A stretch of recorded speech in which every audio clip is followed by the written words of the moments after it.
Beli Injil ini dengan menjual segala milik mereka, tidak akan pernah kehilangan Injil itu.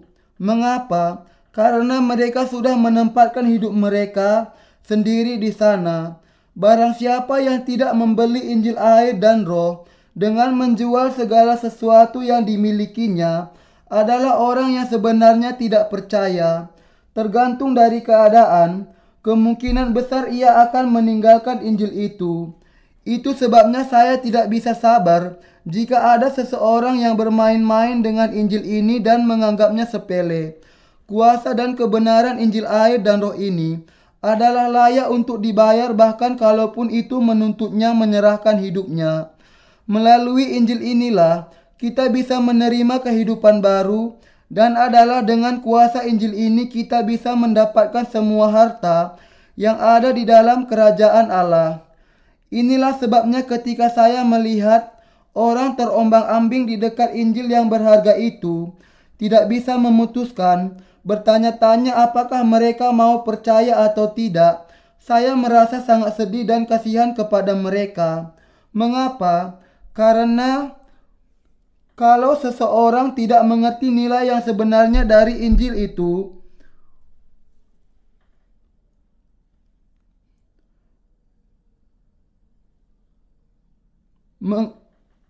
kehidupannya sendiri tidak ada nilainya.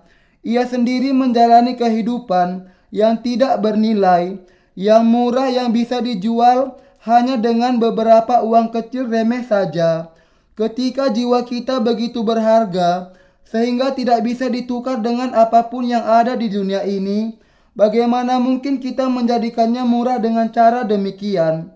Karena kita, umat manusia, diciptakan dalam gambar Allah, keberadaan diri kita diciptakan sedemikian sehingga kita memiliki bagian di dalam kekekalan. Kita menjadi anak-anak Allah dan hidup selamanya untuk menikmati kemuliaan dan kemegahan bersama dengan Allah. Kita semua memang sangat berharga. Tuhan kita mengatakan, manusia yang dengan segala kegemilangannya tidak mempunyai pengertian boleh disamakan dengan hewan yang dibinasakan. Mazmur 49 ayat 21. Jadi mereka yang tidak mengenal nilai diri mereka sendiri adalah seperti hewan yang dibinasakan. Kita harus mengakui bahwa Allah sudah menjadikan kita berharga di dalam Yesus Kristus.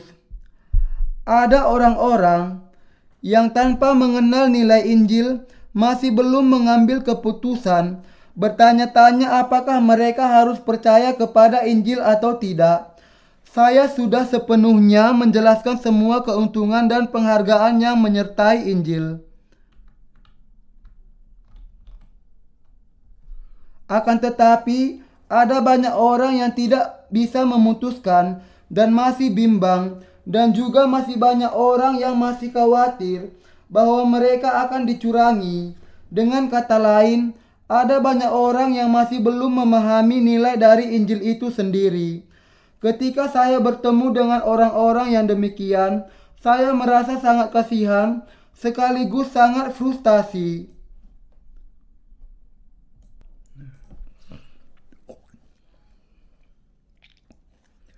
Bagi mereka yang tidak mengenal nilai Injil air dan Roh,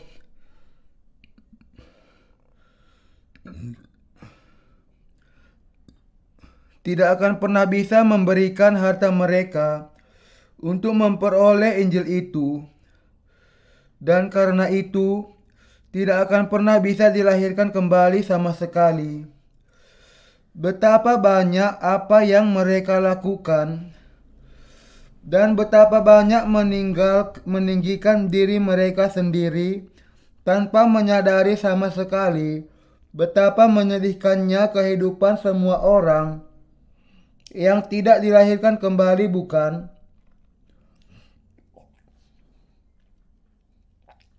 Mereka menetapkan diri mereka sebagai bahan tertawaan. Kehidupan dari orang-orang yang tidak dilahirkan kembali adalah seperti seekor anjing yang memakan muntahan mereka sendiri dan menelan kotorannya sendiri. 2 Petrus 2 ayat 22. Mungkin mereka mengatakan, membeli ladang ini akan menjadi kerugian besar bagi saya.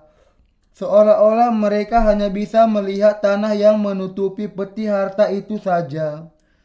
Nampaknya mereka tidak melihat terang yang berasal dari peti harta itu. Orang-orang yang demikian nampak sekali tidak punya gambaran tentang betapa berharganya Injil air dan Roh itu. Di sisi lain, ada juga orang-orang yang mengenal betapa berharganya peti harta itu dan yang berpegang kepadanya dengan sangat kuat. Orang yang membeli ladang itu dengan mengorbankan semua miliknya akan meneliti keadaan peti itu setiap hari dan berpegang kepadanya. Ada orang-orang lain yang masih belum membeli ladang itu, tetapi masih sedang dalam proses tawar-menawar dengan pemilik ladang itu sepanjang waktu. Cepat atau lambat, aku akan membeli ladang ini. Jadi, jangan jual ladang ini kepada orang lain. Mengapa Anda mau mencoba menjualnya kepada orang lain kalau Anda tahu bahwa saya pasti akan membelinya? Jadi pemiliknya menjawab, kalau Anda mau menjual segala milik Anda dan kemudian tawarannya diberikan kepada saya akan menjualnya kepada Anda. Tetapi mereka hanya menjawab, Saya sudah mengatakan bahwa saya akan membelinya. Ini bukan kalau saya akan membelinya, tetapi ini hanya masalah waktu saja. Saya tidak memang belum bisa membelinya sekarang. Belum sekarang. Ini sangat mengecewakan sekali. Mereka menjadikan saya gila. Tidak ada lelucon yang seperti ini. Saya merasa sangat tidak bisa mengerti ketika saya melihat orang-orang yang demikian. Tuhan kita mengatakan bahwa kerajaan surga adalah seumpama harta yang tersembunyi di sebuah ladang. Seseorang menemukannya dan menjual segala miliknya untuk membeli ladang itu. Untuk menjadikan benda berharga itu sebagai milik kita, kita harus membayar harganya. Dengan segenap hati kita, segenap kekuatan kita, dan segenap kehidupan kita, kita harus menghargai nilai dari apa yang sebenarnya sangat berharga itu dan meyakini harganya. Kita harus memahami bahwa Injil air dan Roh sudah memberikan kehidupan yang baru untuk kita, dan kita harus percaya kepada hal ini. Kita harus mengerti dan percaya bahwa Injil inilah yang sudah menghapuskan segala dosa kita dan menjadikan kita anak-anak Allah. Bagaimanapun, bahkan di dalam gereja Allah, ada juga orang-orang yang tidak percaya bahwa Injil ini adalah harta yang berharga. Saudara seiman, apakah Injil air dan Roh itu sama dengan Injil yang mana saja? Setiap kali para pengkhotbah Injil palsu membuka mulut mereka, mereka hanya menekankan mengenai penginjilan regional. Mereka terlibat di dalam aktivisme, mengatakan bahwa kita harus pergi kepada orang-orang lain dan menjadikan mereka sebagai orang Kristen. Tetapi mereka melakukan hal itu tanpa Injil air dan Roh. Itulah sebabnya mereka hanya menjadi ilalang saja. Orang-orang yang mengaku beragama dan bukannya menjadi orang-orang Kristen yang dilahirkan kembali. Hanya Injil air dan Roh sajalah Injil yang benar. Kalau manusia percaya hanya kepada darah Yesus di kayu salib, ketika mereka mengaku percaya kepadanya, iman mereka hanyalah iman orang-orang yang mengaku beragama saja. Bahkan kalaupun Anda kehilangan segala sesuatu, ketika Anda percaya kepada Injil yang sangat berharga ini, Anda akan mendapat jauh lebih banyak lagi, dan Anda akan menerima berkat yang jauh lebih besar. Anda perlu memahami kenyataan ini dan menghargai nilai dari Injil kebenaran ini ketika Anda mempercayainya di dalam hati Anda. Apakah Anda percaya? Kata-kata saja tidak cukup untuk menyatakannya lebih jauh lagi. Kerajaan surga adalah seumpama pedagang yang menemukan mutiara yang sangat berharga. Ayat 45 dan 46 mengatakan, demikian pula hal kerajaan surga itu, seumpama seorang pedagang yang mencari mutiara yang indah. Setelah ditemukannya mutiara yang sangat berharga itu, ia pun pergi menjual seluruh miliknya lalu membeli mutiara itu. Tuhan kita mengatakan di sini bahwa kerajaan surga itu seumpama pedagang yang mencari mutiara yang sangat indah. Ia mengatakan bahwa pedagang itu menemukan mutiara yang sangat berharga, lalu menjual semua yang dimilikinya serta membeli mutiara itu. Melalui perumpamaan tentang harta di ladang itu, Tuhan menjelaskan bahwa kita perlu percaya kepada Injil air dan Roh tanpa memperdulikan berapa banyak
the coming of our Lord, the Jordan, and the representative of heaven.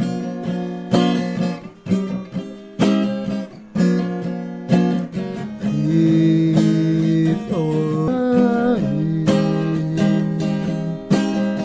He is fallen for the pain of the world.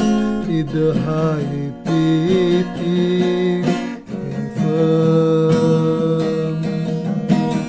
Jesus took away the sin. Oh, the world all at once. And heaven the judgment of sin died.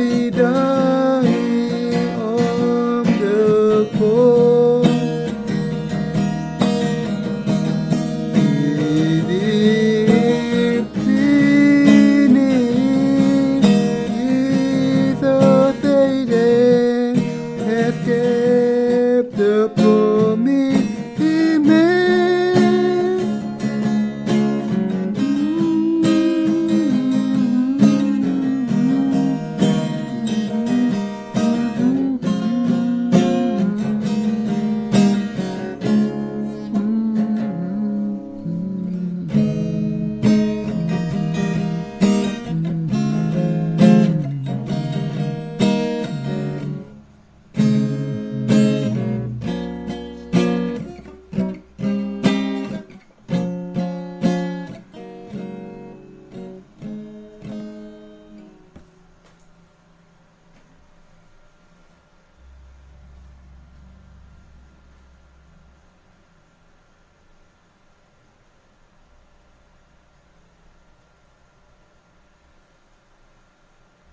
Orang kudus, Rasul Paulus menuliskan surat ini. Ia menunjukkan di dalam suratnya bahwa iman mereka yang mengajarkan pentingnya sunat fisik hanyalah iman yang bodoh. Jadi, surat Rasul Paulus kepada jemaat Galatia adalah sebuah apologi yang membela dan memelihara orang-orang Kristen dari ancaman untuk meruntuhkan iman yang percaya kepada Injil air dan Roh.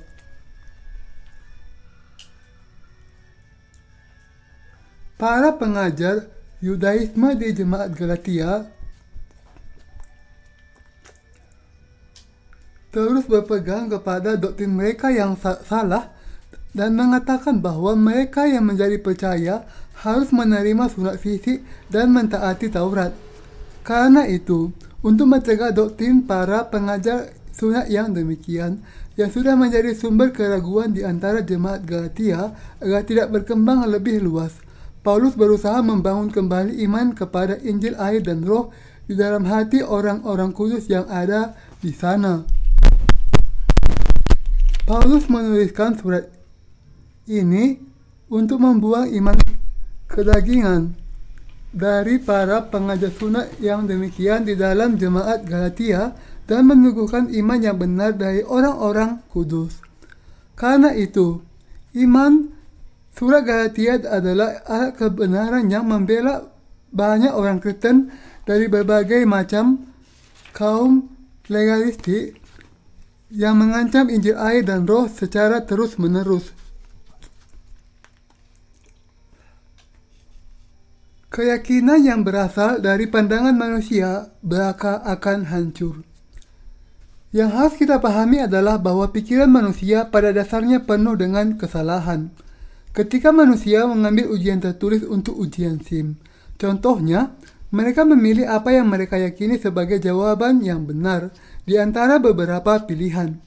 Ketika orang itu memberikan tanda pilihan, ia melakukannya karena dalam pandangannya